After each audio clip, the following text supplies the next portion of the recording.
নেপালে চলমান জেনজি আন্দোলনের নেতারা দেশটির সেনাপ্রধান জেনারেল অশোক রাজ সিকদেলের সঙ্গে বৈঠক থেকে বেরিয়ে গেছেন। সেনাপ্রধান বৈঠকে ব্যবসায়ী দুর্গা প্রসাই ও রাজনৈতিক দল রাষ্ট্রীয় স্বতন্ত্র পার্টিকে আন্দোলনের অংশীদার হিসেবে উল্লেখ করায় ক্ষুব্ধ হয়ে ওয়াকআউট করেন তারা। আন্দোলনকারী রক্কা বম সামাজিক যোগাযোগ মাধ্যমে জানান, এই মন্তব্য আন্দোলনের ত্যাগ ও উদ্দেশ্যকে অবমূল্যায়ন করেছে।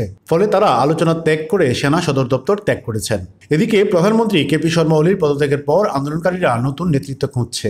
শুরুতে তারা কাঠমান্ডুর মেয়র বালেন্দ্র শাহকে আহ্বান জানালেও সাড়া না পাওয়ায় সাবেক প্রধান বিচারপতি সুশীলা কার্কিকে অন্তর্বর্তী প্রধানমন্ত্রীর দায়িত্ব নেওয়ার আহ্বান জানিয়েছে। বুধবার অনুষ্ঠিত এক ভার্চুয়াল বৈঠকে প্রায় 5,000 আন্দোলনকারী এ বিষয়ে মত দেন।